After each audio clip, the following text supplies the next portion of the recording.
News Express this evening.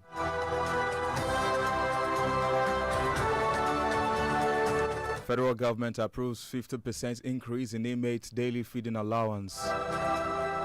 Turaki-led PDP moves to challenge appeal court verdict on Ibadan Convention.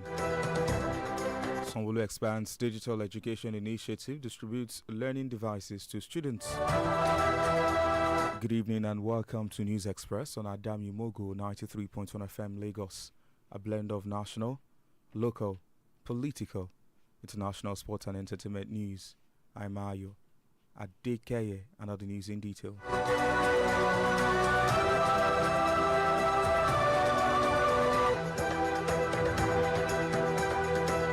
We begin from the Ministry of Interior, where the federal government has approved a 50% increase in the daily feeding allowance for inmates in correctional centers across the country. Minister of Interior Olubunmi Tunji announced the development today, stating that the allowance had been raised from 750 naira to 1,125 naira per day.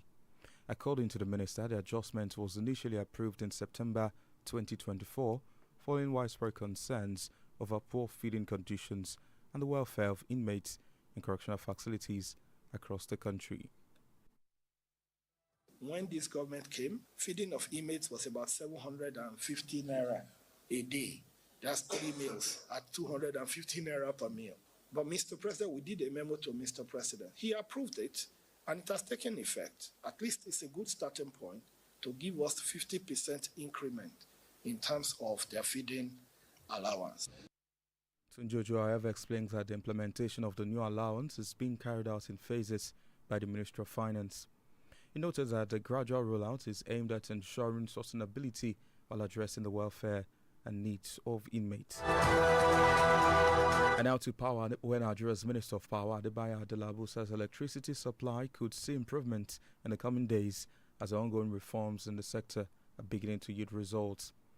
Speaking during the first quarter meeting of the Nigeria electricity supply industry, Adelabu explains that recent repairs on previously damaged gas pipelines are expected to boost electricity generation as supply to thermal power plants is gradually increasing. The minister said the federal government has recorded progress in the power sector, including what he described as the highest electricity generation level so far. According to him, the recent setbacks are not enough reasons for the public to doubt the intentions of the government, even though they take time to fully materialize. Now to education, where the Ministry of Education has launched a new entrepreneurship, innovation and business certification program aimed at changing how students learn in Nigeria.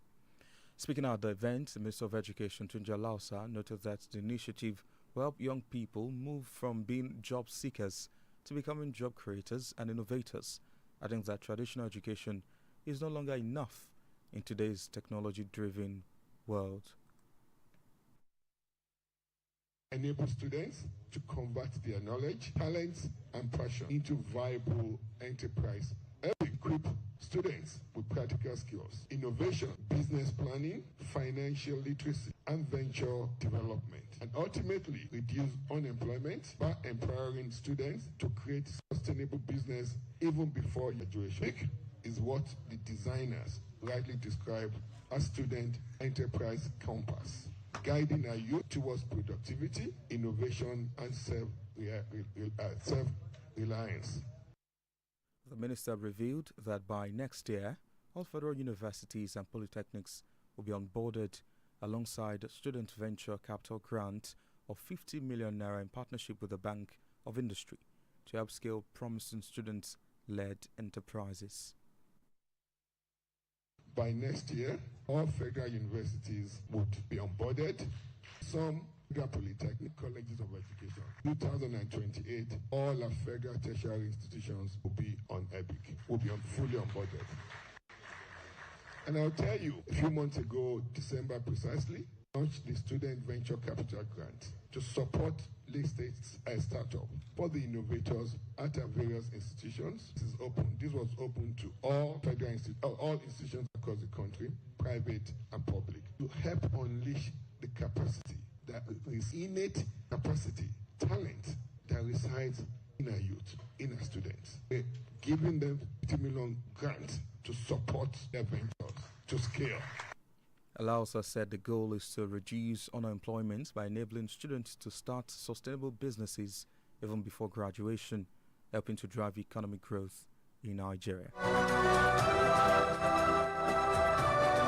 In the meantime, Federal Ministry of Education has mandated that all teachers across the country must be fully certified and licensed by the end of the 2026-2027 academic session.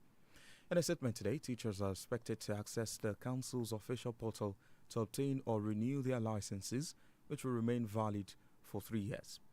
The directive will be enforced by the Teachers Registration Council of Nigeria, which will ensure that only professionally qualified educators are allowed to teach in Nigerian schools. It further noted that certified teachers seeking employment opportunities outside the country will be issued letters of professional standing, allowing for greater mobility of Nigerian educators. From education to politics, where the Tanimu Turaki-led National Working Committee of the People's Democratic Party (PDP) has upheld the decision of the party to challenge the appeal court judgment that invalidated the Ibadan Convention at the Supreme Court.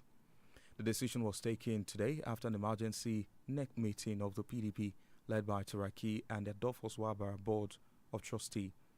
The Court of Appeal in Abuja had on March 9 affirmed the November 14 judgment by Justice Peter Lifo of the Federal High Court, restraining the PDP from proceeding with the November 15-16 National Convention in Ibadan. In a unanimous judgment, a 3-member panel held that the PDP's convention held in defiance of a valid substituting Federal High Court order and contemptuous and showed disrespect to the court. The meeting was the third this week, and matters concerning the party, especially in relation to planned national convention of the Abdurrahman Mohammed Lake Caretaker Committee, had been at the center of discussion. Elsewhere, the African Democratic Congress (ADC) has condemned recent references by top military officials who describe terrorists in familiar terms, warning that such language reflects a dangerous mindset that tolerates criminality rather than confronting it. The party criticized comments reportedly made by the Chief of Defense Staff, Lieutenant General Olufemi Oluyede, and the National Security Advisor, Nuhu Ribadu, who referred to terrorists as sons and brothers, respectively. Talking about Operation Safe Corridor, so many people have asked that question: why do we need to rehabilitate criminals? They all should be killed because they kill people. Well, that may make sense. But even in the Bible, we heard about the prodigal son. If there was not that window for the man to come back, would they have come back? So the point is that these are Nigerians, mostly. And it's important for us to give them that window to repent if they want to, rather than pushing them to the extreme. ADC spokesman Bolaji Abdullahi, reacting to the statement, said, framing terrorists in familiar terms blur moral and legal lines critical to an effective security response. Abdullahi stressed that a terrorist is neither a son nor a brother. They are the enemy and should be treated as such. The party also promised the establishment of special terrorism courts to ensure swift prosecution of offenders in their days of power.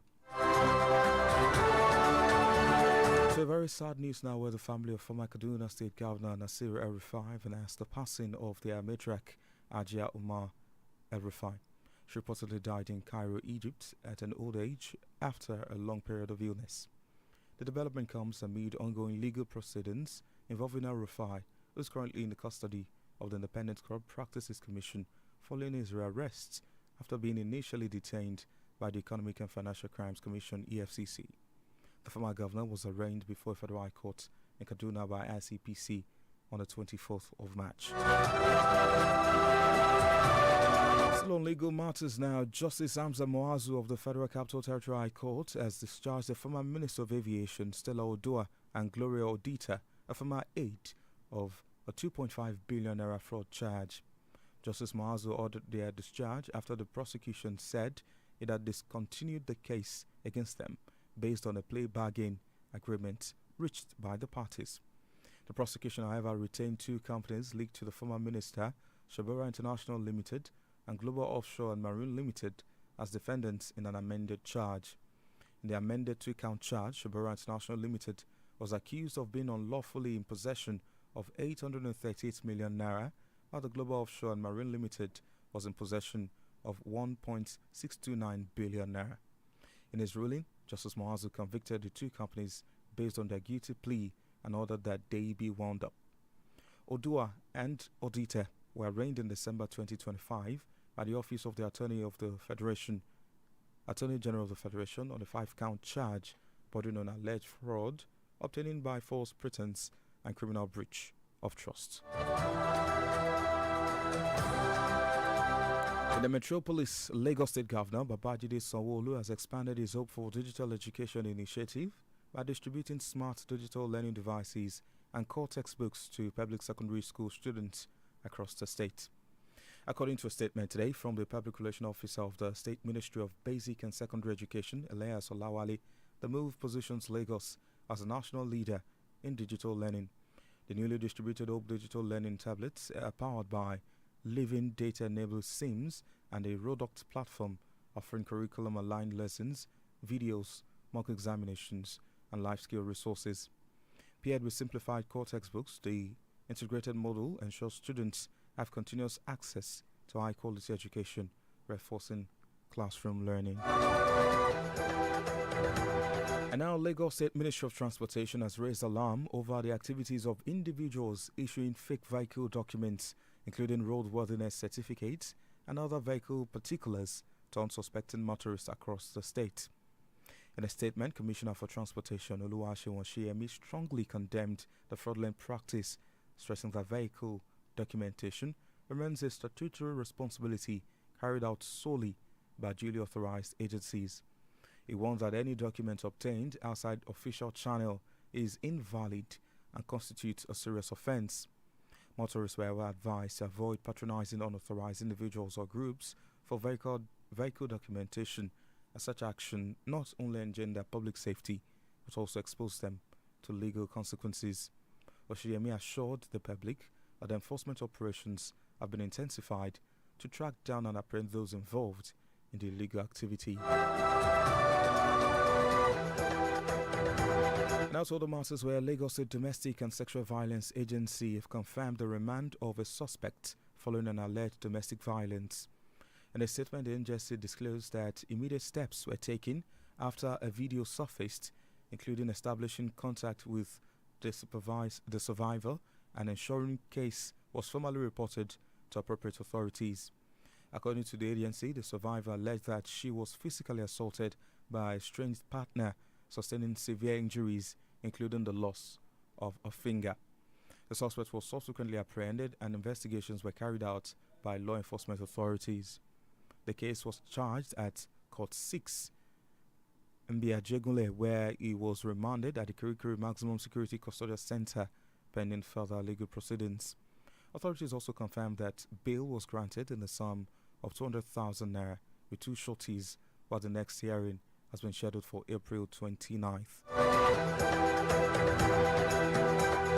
From Lagos to Abia State, where Governor Alex Otti has announced a series of incentives aimed at rewarding academic excellence and empowering young graduates. The governor made the announcement at Abia State University, ABSU Uturu, where he revealed that all first-class graduates from 3 convocation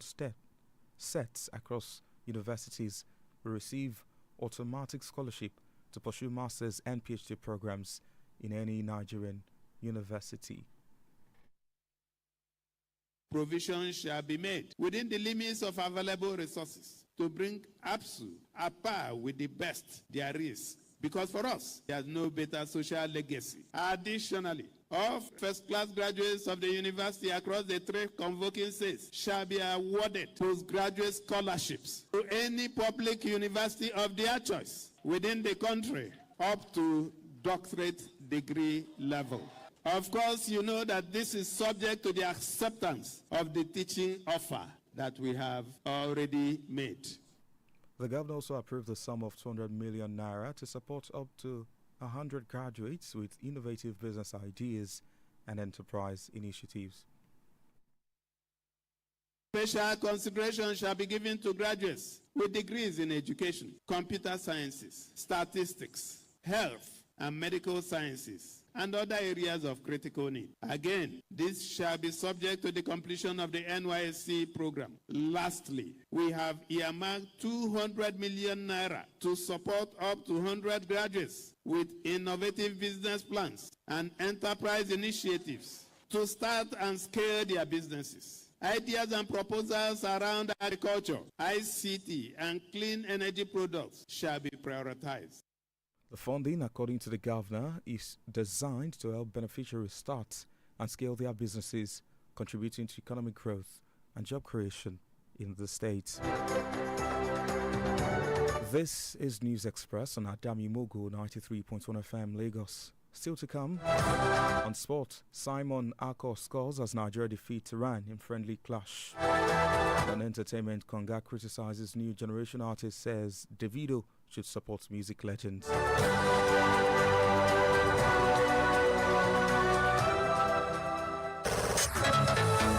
You can listen to Adami Mogo 93.1 FM from any part of the world. Download the Adami Mogo 931 FM app from Google Play Store and Radio Garden, and follow us on Adami Mogo 93.1 FM on Facebook, Twitter, and Instagram. If you have eyewitness stories going exclusive to share, contact the Adami Mogo FM newsroom via mail at newsroom@adamimogofm.com, or you can dial 070-634-03583. You can dial 090-319-69629.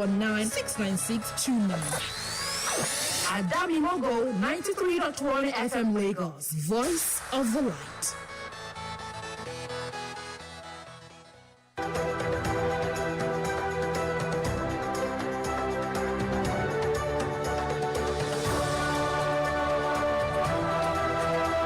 I appreciate you for staying with us. And now to the rest of our stories. On the foreign scene, Iran's Revolutionary Guards have warned civilians across the Middle East to stay away from areas near U.S. forces in a mark of defiance after President Donald Trump claimed talks to end the month-long war were going well. The guards' warning came after Trump again extended a deadline for Tehran to open the Strait of Hormuz or face the destruction of its energy assets, pushing it from Friday to April 6. In announcing a new reprieve over the Hormuz blockade, which threatened lasting damage on the global economy, Trump insisted the Islamic Republic wanted to make a deal. But the Iranian side, which has made it clear it wants to end fighting on its own terms, indicated no let-up in reprisal attacks against Israel and targets across the Gulf.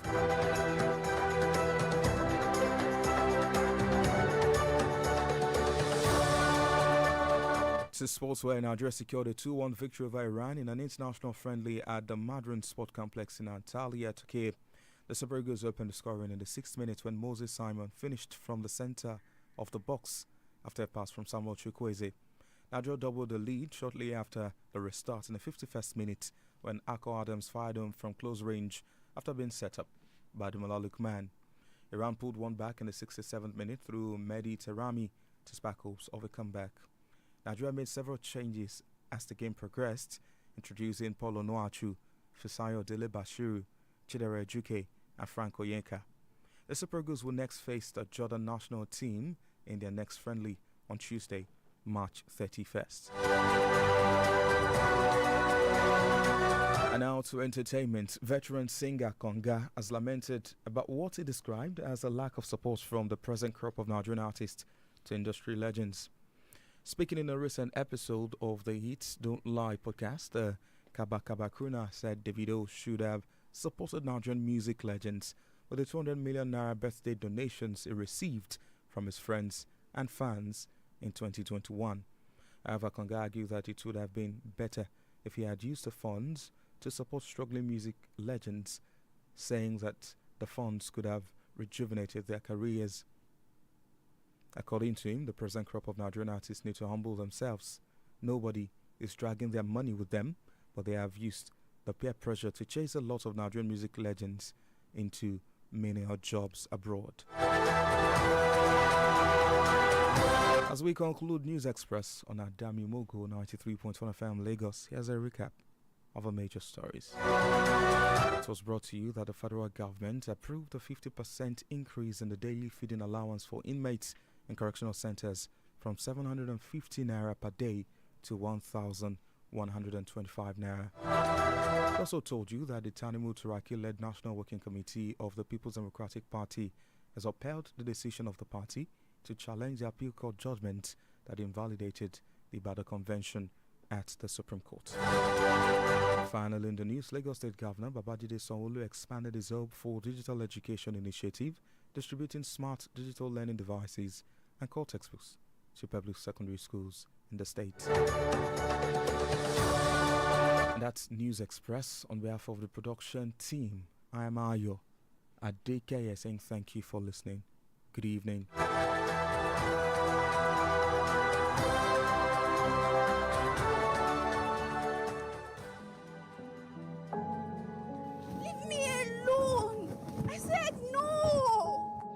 Don't make noise. Now only me and you there here. Please. No means no. This is rape.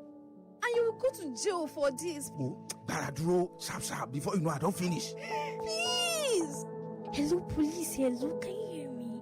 I think there's a rape situation going on in my area. House 19. Like, come quickly, oh. This is the police! Open up! Yeah. I feel like. Young man, you are under arrest for attempted rape. Under the law, rape is a serious crime. You have no right to say anything, or whatever you say shall be used against you in the court of law. Take him with you. Yeah. Rape destroys lives and can send you to prison for years. No excuse. Not alcohol, not clothing, not silence. Consent is the only yes. Respect boundaries and respect the law. Stop rape. Respect is the way, or face the consequences. Hello, orúkọ mi ni Ibrahim Adébẹ́tàtà mo wà pẹ̀lú àwọn adánilogo 93.1 FM nílùú Èkó wọ́n máa ń lu Ìbàdàn wọ́n wà káàkiri àgbàlá ayé. Àsìkò ìròyìn ti tó, bóyá ẹ jẹ́ ká jọ̀bọ̀, lónílé lálejò bóyá, lọ́mọdé lágbà ó, ẹ mú kalẹ̀ owó, ẹ mú kalẹ̀ ọmọ. Ìròyìn tó jẹ́ ojúlówó rédíò yìí lẹ ti máa gbọ́. 93.1 FM ìkànnì tó tayọ, Lẹ́kì la máa fi kalẹ̀ sí nígboro Èkó, Àdámímọ́kò FM bóyá.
a kí gbogbo wa kú rọ̀lẹ́ pé a kú iṣẹ́ látàárọ̀ láti ìkànnì Àdámímọ́gò 93.1 FM náà láti kí yín fún tìrọ̀lẹ́ òní.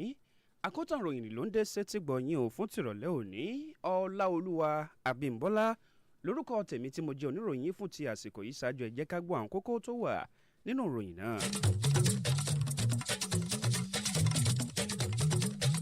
Ìjọba àpapọ̀ fọwọ́ sí àfikún ìdá 50 owó ìfúnni lóúnjẹ ojoojúmọ́ fún àwọn ẹlẹ́wọ̀n.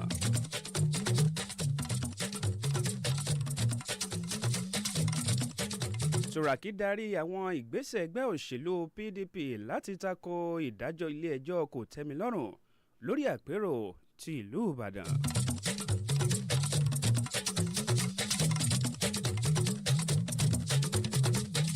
gómìnà ìpínlẹ̀ èkó babájídé sanwó-olú fọ ètò ẹ̀kọ́ ní nọ́mbà ayé òde òní ó sì pín àwọn ẹ̀rọ ìkẹ́kọ̀ọ́ kàwé fún àwọn tí ń ṣe akẹ́kọ̀ọ́ tiléèwé ìjọba nípínlẹ̀ èkó. ẹ jẹ́ ká jọ tẹ́tí gbọ́ àwọn ìròyìn náà lẹ́kùnrẹ́rẹ́ fún tìrọ̀lẹ́ òní.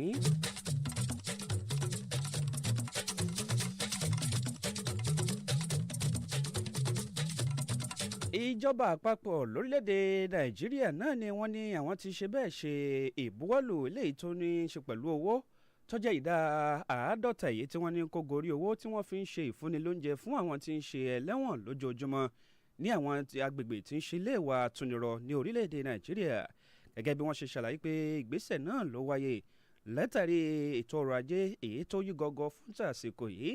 kódà àlẹ́ tí ń ṣe alága tó ń ti akọ̀wé gbòógì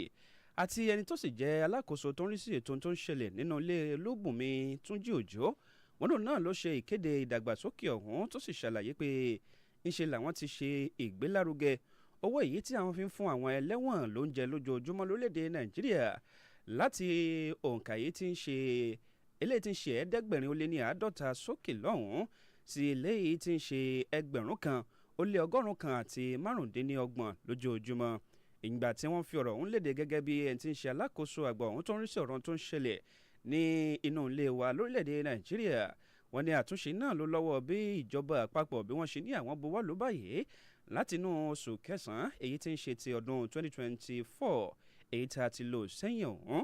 gẹ́gẹ́ bí wọ́n ṣe bẹ̀rẹ̀ sí ní gbé ipò yẹnu káàkiri wípé níṣe ni ọ̀pọ̀lọpọ̀ àwọn tí ń ṣe ẹlẹ́wọ̀n èyí tó wà láwọn ilé ìwà àtúnirọ̀ lóríṣiríṣi lórílẹ̀‐èdè nàìjíríà náà ni wọn ò fi taratara kọbi ara sí bí wọ́n ṣe ń fún wọn lóúnjẹ lẹ́yìn tí ẹni tí ń ṣe túnjí òjò sì fọ̀rọ̀ léde gẹ́gẹ́ bí alákòóso àgbà èyí tí ó ń rí sí ọ̀rọ̀ kó wá ní tó ń ṣẹlẹ̀ ní àwọn agbègbè ní orílẹ̀‐èdè nàìjíríà àti àwọn tó ń lọ láyìíká ẹ̀ wọ́n ní náà ni wọ́n ti bẹ̀rẹ̀ sí ní ṣàlàyé tí wọ́n sì jẹ́ kó dímọ̀ pé láti ìgbà náà wọn náà ni àwọn ti ṣe àtúnṣe tó lọ́rìn láti rí dájú pé àwọn tún ṣe ìtẹ̀síwájú tó ń ti ìgbésókè owó tí wọ́n fi ń fún àwọn tí ń ṣe ẹlẹ́wọ̀n lóúnjẹ ní orílẹ̀-èdè nàìjíríà káàkiri àwọn agbègbè tí ń ṣe iléèwà àtúnirọ̀ èyí tó yí orílẹ̀-èdè nàìjíríà ká sí ìdá tí ń ṣe 50 òǹkà ní orílẹ̀-èdè yìí.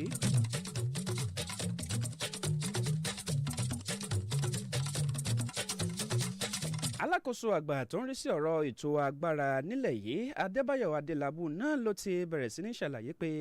ìtẹ̀síwájú náà làwọn ti rí i dájú pé àwọn ń ṣe báyìí láti rí i dájú pé gbogbo ọ̀nà tí àwọn ń gbà ní ẹnu ọjọ́ mẹ́ta yìí kó lè kẹ́sẹ̀ járí lórí ọ̀rọ̀ iná mọ̀nàmọ́ná èyí tí ó ń fi ìgbà kan ṣe mọ̀nàmọ́ná tó ń ti àsìkò yìí ní orílẹ̀-èdè nàìjíríà gẹ́gẹ́ bí mínísítà ọ̀hún adébáyọ̀ adélábù alákòóso ọ̀hún tó ń rí sí ọ̀rọ̀ ètò agbára náà ló ṣàlàyé tó sì ní àwọn àtúnṣe ń lọ lọ́wọ́ o ní àwọn agbègbè kágbègbè kí á lè gbèsè ayọ̀ lórí ọ̀nà náà mọ̀nàmọ́ná tí ń ṣe ti orílẹ̀-èdè nàìjíríà ìpàdé àkọ́kọ́ yìí tí wọ́n ní wọ́n ṣe náà ní ọ̀rọ̀ ọ̀hún ti wáyé níbi wọ́n ti ń fi ọ̀rọ̀ léde wípé láti jẹ́ kó dímọ̀ wípé gbogbo àwọn tí ń ṣe ti ọmọ orílẹ̀-èdè nàìjíríà náà làwọn mọ̀ wípé wọ́n nílò iná mọ̀nàmọ́ná láti fi ṣe àwọn nǹkan kan tàbí méjì tẹ̀síwájú ní orílẹ̀-èdè yìí náà ni wọ́n tún jẹ́ kó di mímọ̀ wípé àsìkò yìí gbogbo àwọn ọ̀nà yìí tí àwọn gbà láti lọ ṣe àwọn àtúnṣe gẹ́gẹ́ bí alákòóso ọ̀hún adébáyọ̀ adélábù bó ṣe fi ọ̀rọ̀ léde pé àwọn àtúnṣe ọ̀hún náà ló sì ní ṣe pẹ̀lú àwọn agbègbè tó jẹ́ ti àwọn afẹ́fẹ́ ìdáná lọ́tún àti lósì èyí tí ó gba àwọn agbègbè kágbègbè tó sì jẹ́ pé ó mú àwọn àìlera àti kùdìẹ̀kudiẹ kan bá ètò iná tó jẹ́ ti mọ̀nàmọ́ná lórílẹ̀‐èdè nàìjíríà wọ́n ní gbogbo ẹ̀ náà làwọn ti ń gbìyànjú láti wá àtúnṣe tó lọ́rìn sí báyìí o kí iná mọ̀nàmọ́ná kó lè bẹ̀rẹ̀ sí ní fẹ̀jú kẹ̀kẹ́ lórílẹ̀‐èdè yìí kí àwọn sì lè tún tẹ̀síwájú pẹ̀lú ìṣirò èyí tí àwọn kọ sílẹ̀ lórílẹ̀‐èdè yìí nípa iná mọ̀nàmọ́ná èyí tó ń ṣe mọ̀nàmọ́ná ẹ̀wẹ̀ náà ló tún ṣàlàyé gẹ́gẹ́ bí mínísítà ọ̀hún adébáyọ̀ adélábù bó ṣe ṣàlàyé pé lẹ́nujọ́ mẹ́ta yìí tó jẹ́ pé gbogbo nǹkan da gọ́gọ́ tí gbogbo nǹkan sì dúdú lọ ṣàlàlù náà iná ní kò sí ìdí kan pàtàkì léyìí tó fà á tí àwọn fi ń ké sí gbogbo àwọn tó lórí tẹ lẹ́mù lórílẹ̀‐èdè yìí tó wà ní ìjọba káwọn jọ ṣiṣẹ́ papọ̀ kí àwọn lè láǹfààní àti kẹsẹ̀ járí lórí ọ̀rọ̀ iná mọ̀nàmọ́ná èyí tó ń ṣe mọ̀nàmọ́ná lórílẹ̀‐èdè yìí.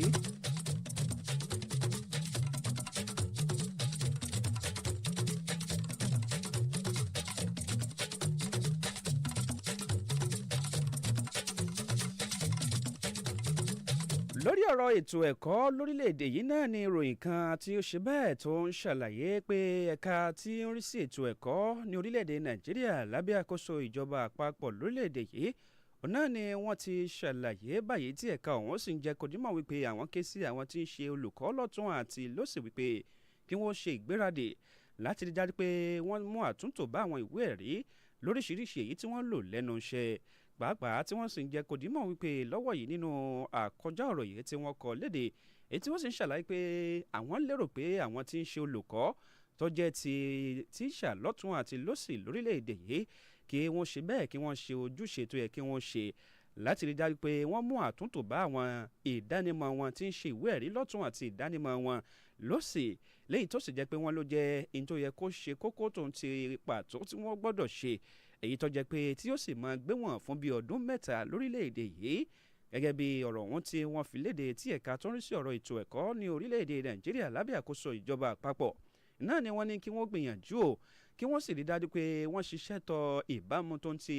àjọ èyí tó ń rí sí ìforúkọsílẹ̀ fún àwọn tí ń ṣe ti olùkọ́ lórílẹ̀‐èdè yìí kí wọ́n rí dájú pé wọ́n dáwọ́pọ̀ pẹ̀lú wọn o kí wọ́n sì rí dájú pé wọ́n lo ọ̀nà téèyàn ń lò lẹ́nu iṣẹ́ láti lè mú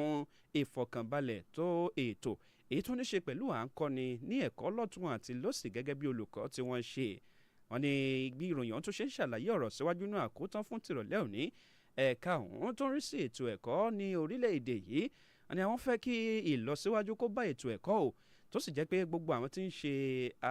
olùkọ́ ní orílẹ̀-èdè yìí kí wọ́n gbìyànjú kí wọ́n kẹ́sẹ̀ jáde lórí àwọn ọ̀nà tí wọ́n fi máa ṣe ìdánimọ̀ lọ́nà tó tọ́ tá a fi mọ̀ wípé irúfẹ́ olùkọ́ báyìí ó yanrantí lẹ́nu iṣẹ́ wọn yàtọ̀ sí oríṣiríṣi àwọn ìwà tó kù díẹ̀ káàtó gẹ́gẹ́ bí ẹ̀ka ọ̀hún bí wọ́n ṣe fi léde pé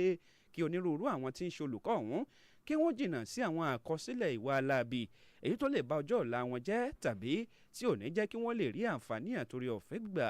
látara iṣẹ́ olùkọ́ni tí wọ́n yàn láàyò lórílẹ̀‐èdè yìí.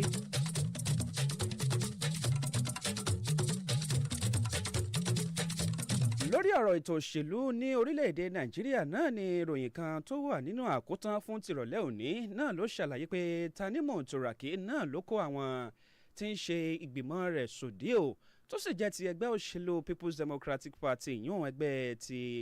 alábùradà lórílẹ̀‐èdè nàìjíríà látàrí ọ̀rọ̀ kan èyí tí wọ́n ní ó ṣe bẹ́ẹ̀ ó kù díẹ̀ káàtó tí àwọn sì ti ṣe tán báyìí láti gbéná kárí ṣe ìpèníjà tó lọ́ọ̀rìn sí ìgbẹ́jọ́ kan tí ilé ẹjọ́ kò tẹ́mi lọ́rùn èyí tó gbé jáde lẹ́yìn tó sì ní ṣe pẹ̀lú àpérò èyí tí àwọn lérò pé ó yẹ kó ṣẹlẹ̀ ní ìlú Ìbàdàn látàrí bí wọ́n ṣe ní àpérò ọ̀hún náà ní ilé ẹjọ́ gíga èyí tí ń ṣe talájùlọ Supreme Court náà ló sì ṣe bẹ́ẹ̀ ló dá ẹjọ́ tó kù díẹ̀ káàtó tí ò tẹ́ ẹgbẹ́ òṣèlú ọ̀hún lọ́rùn tí ń ṣe ẹgbẹ́ òṣèlú People's Democratic Party gẹ́gẹ́ bí èròǹgbà àwọn èyí tí wọ́n sì ṣàlàyé pé náà lọ́fà tí Tanimu Turaki wọ́n ní ó ṣe bẹ́ẹ̀ ó kó oríṣiríṣi àwọn tí wọ́n jọ wà nínú ẹgbẹ́ òṣèlú ọ̀hún tó jẹ́ àwọn ìgbìmọ̀ lọ́tún àti lósì nínú ìpàdé èyí tí wọ́n ṣe nínú ẹgbẹ́ òṣèlú People's Democratic Party ọ̀hún tí wọ́n sì ní Turaki náà ló ṣíwájú tí Adolphus Wabara tí òun náà sì wà pẹ̀lú wọn níbi ìpàdé ọ̀hún wọ́n ní gẹ́gẹ́ bí wọ́n ti ṣàlàyé pé ilé ẹjọ́ kò tẹ́mi lọ́rùn èyí tó fìdí kalẹ̀ sí ìlú Àbújá nínú ọjọ́ kẹsàn-án oṣù tá a wà nínú èyí ọdún tá a wà nínú èyí gangan náà ni wọ́n ṣàlàyé lórí ìgbẹ́jọ́ kan èyí tí wọ́n fi àmì ìdánimọ̀ pé ọjọ́ kẹrìnlá inú oṣù ti November náà ni wọ́n ṣàlàyé pé onídàájọ́ Peter Lifo tó jẹ́ ti onídàájọ́ fún ilé ẹjọ́ gíga ti orílẹ̀-èdè yìí náà ni ó ṣàlàyé pé lórí àgbéwọ̀ ọ̀rọ̀ kan ti ẹgbẹ́ òṣèlú PDP tí wọ́n gbé wá pé àwọn fẹ́ tẹ̀síwájú o láti ṣe àpérò èyí tó jẹ́ ti gbogbogbò ní ìlú Ìbàdàn èyí tí wọ́n sì fi sí inú ọjọ́ kẹẹ̀ẹ́dógún tó ń ti ọjọ́ kẹrìnléníogún nínú oṣù November wọ́n ní ṣùgbọ́n tí ilé ẹjọ́ gíga ọ̀hún ní ìgbẹ́jọ́ kan lọ lórí ẹ̀ báyìí tó sì jẹ́ pé ìgbẹ́jọ́ tí wọ́n padà dá náà wọ́n ní kò tẹ́ ẹgbẹ́ òṣèlú PDP lọ́rùn léyìí tó fà á tí wọ́n fi gbé ẹjọ́ náà lọ sí ilé ẹjọ́ kò tẹ́mi lọ́rùn àní bó tilẹ̀ jẹ́ pé lẹ́yìn ọ̀rẹ́yìn náà ni ìròyìn ọ̀hún ṣàlàyé pé Tanimu Turaki bá ṣe bẹ́ẹ̀ ṣe ìjókòó tó ń ti àwọn ìgbìmọ̀ kan pé bọ́rọ̀ bá kàn kí bó bá kanlẹ̀ àjẹ́ pé ó tún níbi tí àgbẹ̀ kànú àwọn ti ṣetán báyìí láti gbéná kárí lórí ètò ìdájọ́ èyí tí wọ́n dá lórí àpérò tí ẹgbẹ́ ọ̀hún ti ń ṣe ti ẹgbẹ́ òṣèlú PDP fẹ́ ṣe nílùú Ìbàdàn ṣùgbọ́n tó dàbí ẹni pé wọ́n gbìyànjú láti yí àwọn ní àgbòdà náà o wọ́n ní ìpàdé ọ̀hún náà ló jẹ́ pé ó ti tó bí ẹlẹ́ẹ̀kẹta tí wọ́n ṣe nínú ọ̀sẹ̀ yìí tí wọ́n sì ní àwọn ò ní tètè láti ṣe ojúṣe àwọn ní orílẹ̀-èdè yìí àti wípé ẹni tí ń ṣe akọ̀wé gbòógì tó sì ń rí sí ọ̀rọ̀ àwọn tí ń ṣe ìgbìmọ̀ ọ̀hún Abdulrahman Muhammed náà ló ṣíwájú tó sì ṣàlàyé pé àwọn ò ní tètè láti ṣe ojúṣe àwọn o gẹ́gẹ́ bí ẹgbẹ́ òṣèlú tí ń ṣe ti PDP lórílẹ̀-èdè yìí.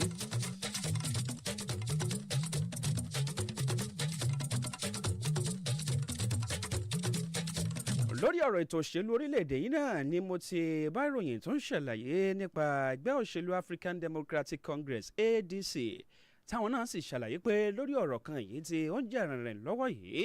ní abala ọ̀rọ̀ tí àwọn tí ń ṣe òṣìṣẹ́ ológun ti orí ilẹ̀ kan tí wọ́n sọ tó sì fẹ́ dàbí ẹni pé ó fẹ́ súnmọ́ bí ìgbà tí wọ́n fẹ́ fi ọwọ́ wọn ra àwọn agbésùnmọ̀mí lórí nínú àwíjáde ọ̀rọ̀ náà ọ̀nà ìlọ́fà ti ẹgbẹ́ òṣèlú African Democratic Congress ADC báyìí tí wọ́n fi ṣe kìlọ̀kìlọ̀ pé irúfẹ́ ohun tó ń ti èdè bẹ́ẹ̀ kò yẹ kó máa jáde lẹ́nu àwọn tí ètò ààbò ìlú ń bẹ lọ́wọ́ wọn tẹ̀síwájú nítorí pé irúfẹ́ èròǹgbà bẹ́ẹ̀ bí ìgbà tí èèyàn fẹ́ máa fọ́ra àwọn oníwàhálà bíi ìwọ̀ ọ̀daràn lórí ní orílẹ̀-èdè yìí náà lórí lọ́dọ̀ ti tàwọn lọ́hùn-ún ẹgbẹ́ òṣèlú ọ̀hún African Democratic Congress náà ni wọ́n fi àwílé lórí ọ̀rọ̀ tí wọ́n ní adarí tí í ṣe ọ̀gágun tí fún àwọn tí wọ́n ń pèlò ààbò sí orílẹ̀-èdè yìí tó jẹ́ ti ọmọ ogun orí ilẹ̀ Lieutenant General Olúfẹ́mi Olúyèdè lórí ọ̀rọ̀ tí wọ́n sọ tó ń ti ẹni tí ń ṣe olùbádámọ̀ràn pàtàkì lórí ọ̀rọ̀ ti ètò ààbò lórílẹ̀-èdè yìí náà rè bádò lẹ́yìn tí wọ́n sì ṣàlàyé pé ó fẹ́ dàbí ẹni pé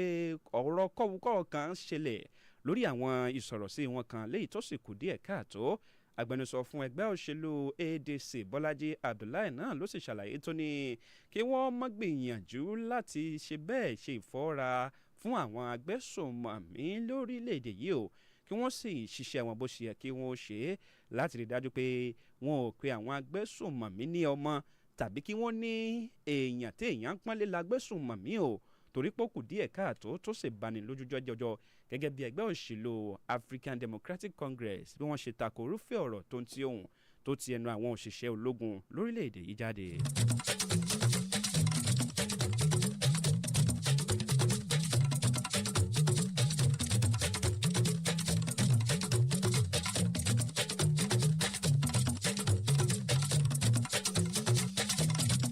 lórí ọ̀rọ̀ ti ètò ẹ̀kọ́ ní orílẹ̀-èdè Nàìjíríà ní ìròyìn tí í ṣe ti ìpínlẹ̀ Èkó nínú àkótán tìrọ̀lẹ́ òní náà ló ṣàlàyé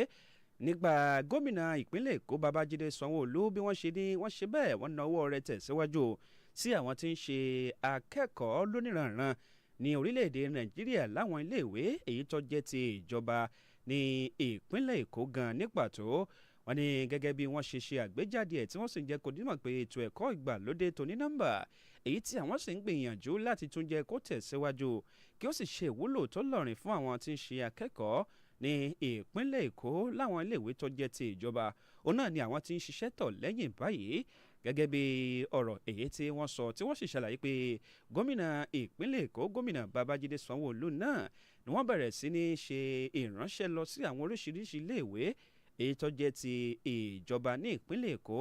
látàrí bí ẹ̀ka tó ń sí ètò ẹ̀kọ́ ní ìpínlẹ̀ Èkó tó jẹ́ ti ẹ̀kọ́ ti ìbẹ̀rẹ̀ kùkú tó ń ti girama ní orílẹ̀-èdè yìí tí sì jẹ́ pé wọ́n ń ṣe bẹ́ẹ̀ ní ìbámu tó ń ti ìpínlẹ̀ Èkó ẹ̀ka ọ̀hún ẹ ti ń ṣe alukoro fún wọn Elias Ọláwálé ọlọ́run náà lọ wọ́n ní àwọn gbé ìgbésẹ̀ báyìí lọ sí oríṣiríṣi àwọn agbègbè tó jẹ́ ti ilé ẹ̀kọ́ tí í ṣe ti ìpínlẹ̀ Èkó tó jẹ́ ti ìjọba kí àwọn sì bẹ̀rẹ̀ sí ní ṣe ìpín àwọn irinṣẹ́ ìgbàlódé èyí tí ó máa wúlò fún àwọn akẹ́kọ̀ọ́ lọ́kùnrin àti lóbìnrin lọ́mọdé àti lágbà láàrin wọn láti lè fìdí ẹ̀kọ́ ṣinṣin múlẹ̀ ní ìpínlẹ̀ Èkó gẹ́gẹ́ bí wọ́n ti ṣàlàyé pé ìgbésẹ̀ ọ̀hún náà ni àwọn gbé látàrí bí ìjọba ìpínlẹ̀ Èkó lábẹ́ gómìnà Babájídé Sanwó-Olú bí wọ́n ṣe ní àwọn ò ní tẹ̀tẹ̀ láti tún jẹ́ kí iṣẹ́ àwọn tẹ̀síwájú àti láti ṣe ìgbélárugẹ tó lọ́rìn fún ètò ẹ̀kọ́ ní ìpínlẹ̀ Èkó fún àwọn iléèwé tó wà ní abẹ́ ìpínlẹ̀ Èkó tó ń ti àwọn ìgbìyànjú tí wọ́n ń ṣe láti lè jẹ́ kí àwọn akẹ́kọ̀ọ́ ní ìpínlẹ̀ Èkó kí wọ́n yanrantí dáadáa nínú ẹ̀kọ́ wọn látàrí mímọ̀ pẹ̀lú àwọn irinṣẹ́ ìgbàlódé yìí tí ó máa ràn wọ́n lọ́wọ́ tí ó sì máa mú àdínkù bá àwọn wàhálà tó ń ti ìdààmú tí àwọn olùkọ́ tí wọ́n ń ṣe ní ìpínlẹ̀ Èkó.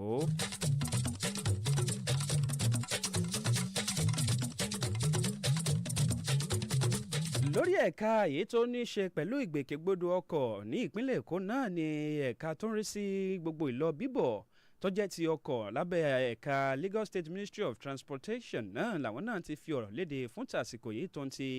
ìgbé tí wọ́n fi ta o tó ń ti kìlọ̀kìlọ̀ náà tó sì bá dé wípé àwọn èèyàn tí wọ́n hùwà láabi ní ìpínlẹ̀ Èkó tó sì jẹ́ pé níṣe ni wọ́n fún àwọn èèyàn ní àwọn ìwé ọkọ̀ ayédèrú tó ń ti àwọn ìwé ojú pópó pé ó tọ̀nà rìn tó sì jẹ́ pé ayédèrú ni wọ́n láwọn ìwé ẹ̀rí ọ̀hún àti àwọn nǹkan míì tó ní ṣe pẹ̀lú ọkọ̀ ìrìnnà lọ́tún àti lósì ní ìpínlẹ̀ Èkó léyìí tó fà á tó jẹ́ wípé ó ń kó àwọn awakọ̀ sínú hílàhílo ní ìpínlẹ̀ Èkó wọ́n pé kí wọ́n ṣe bẹ́ẹ̀ ṣọ́ra o gẹ́gẹ́ bí ẹ̀ka tó ń rí sí ọ̀rọ̀ ìgbòkègbodò ọkọ̀ lílọ bíbọ̀ ní ìpínlẹ̀ Èkó bí wọ́n ṣe fi ọ̀rọ̀ léde nínú ọ̀rọ̀ tí kọmíṣánná tó ń rí sí ọ̀rọ̀ lílọ bíbọ̀ ọkọ̀ ní ìpínlẹ̀ Èkó Olúwaṣeun Ọ̀ṣíyẹmí nínú ọ̀rọ̀ tí wọ́n sọ náà làwọn náà ti fọ̀rọ̀ léde wípé àwọn èèyàn ni wọ́n gbìyànjú àti hùwà aláàbí o tó sì jẹ́ pé níṣe ni wọ́n fi irúfẹ́ ìwà báyìí láti máa fún àwọn èèyàn ní àwọn ìwé ọkọ̀ ayédèrú àti àwọn ìwé pé ó tọ́nà rìn tó jẹ́ àwọn ìwé ẹ̀rí tó jẹ́ ayédèrú wọ́n ní pé ìwà jìbìtì náà ní irúfẹ́ ìwà bẹ́ẹ̀ léyìí tó sì jẹ́ pé ó kù díẹ̀ káàtó bẹ́ẹ̀ ni wọ́n tún ṣe kìlọ̀kìlọ̀ fún àwọn tó jẹ́ pé wọ́n jẹ́ àwọn awakọ̀ lọ́tún àti lósì pé kí wọ́n mọ àmọ̀ dájú o gbogbo àwọn ibi tí wọ́n bá máa lọ láti lọ gbàwé ọkọ̀ tàbí gba àwọn tó yẹ kí wọ́n gbà láti jẹ́ kí ó lè di àmúmọ́ pé àwọn ti tọ̀nà rìn báyìí tí ò sì ní kó wọn sínú wàhálà àti inú hílàhílo àwọn awakọ̀ náà ni wọ́n tún gbà nímọ̀ràn gẹ́gẹ́ bí ẹ̀ka tó ń rí sí lílọ bíbọ̀ ọkọ̀ ní ìpínlẹ̀ Èkó wọ́n ṣe jẹ́ kó dímọ̀ pé kí wọ́n ṣọ́ra fúnrúfẹ́ àwọn èèyàn oníwàhálà àbí bẹ́ẹ̀ tàbí àwọn ẹgbẹ́ bẹ́ẹ̀ lóníranran èyí tó jẹ́ wípé wọ́n ṣe àwọn ìwé ọkọ̀ lọ́nà tó kù díẹ̀ káàtó tó sì jẹ́ pé ayédèrú ni wọ́n ń gbélé àwọn èèyàn lọ́wọ́ o torí pé ó lè kó wọn sínú ewu. Ọ̀ṣíyẹmí lóní kí wọ́n fọkàn balẹ̀ o torí pé àwọn máa ṣiṣẹ́ tẹ̀síwájú ní ìbámu pẹ̀lú òfin ti ẹ̀ka ètò ìrìnnà ní ìpínlẹ̀ Èkó láti fọwọ́ òfin mú irúfẹ́ àwọn èèyàn tájẹ ọ̀rọ̀ bẹ́ẹ̀ bá ṣímọ́ lórí láti máa fáwọn èèyàn ní ìwé ẹ̀rí èyí tó jẹ́ ayédèrú tàbí ìwé ọkọ̀ tó jẹ́ ayédèrú ní ìpínlẹ̀ Èkó.